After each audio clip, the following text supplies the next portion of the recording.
Përshëndetje Franci, përshëndetje. Ti je një aktor tashmë i skenës, jo vetëm teatrit të Korçës, por e më gjerë, si ishte kjo shfaqje e Rashit për ty? Si mund ta përshkruash? Mendova se kishe kupi, po si pas ke vëfë. Jo, më thuaj. Shiko, të them të vërtetën, unë nuk i kam ndjekur të gjitha shfaqjes, kam pasur mundësi, por kam parë shumicën prej tyre. Dhe kam edhe përvojën time të freskët, se vjetë punova me dy shkolla, me Themistokliun edhe me Maltën. Sa mirë që vazhdonin show, sa mirë që ka të rinj kaq të talentuar, me kaq shumë energji, me kaq shumë dinamizëm. Shfaqja sot më pëlqeu. Një gjë që më pëlqeu veçanërisht ishte rikthimi i disa skeçeve që ka pasur Estrada e Korçës dikur me aktorët e mëdhenj, kështu që është mirë që her pas here të sillen këto gjëra.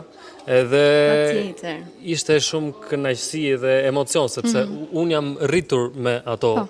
Me ato gjëra, dhe sa mirë që janë rikthyer dhe gjejnë mundësi. Ti the që nuk i ke parë të gjitha shfaqjet, cilat ke arritur ti shikoje?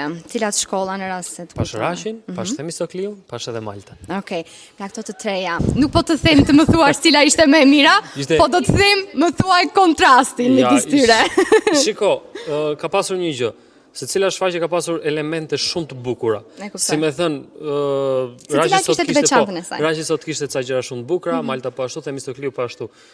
Edhe është e vështirë që ti ndash ndonjëherë. Tani prandaj është ajo juria. Atje shpresoj që do zgjidhen ato më të mirat. Edhe jam i bindur për këtë gjë. Urime Blertës një herë, dua ta falenderoj, se mbaj mend ta e kam falendëruar vjet patjetër, besoj duhet ta kem thënë. Por ajo vajzë vazhdon ta ketë me kaq pasion, pavarësisht se thotë u lodha, por gjithmonë e bën edhe gjithmonë edhe më mirë.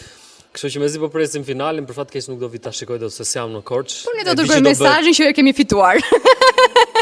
Gjithmonë, patjetër. Ja, do ta fitoj më i miri, patjetër. Patjetër. Shumë suksese të gjithëve. Shumë faleminderit. Paçi.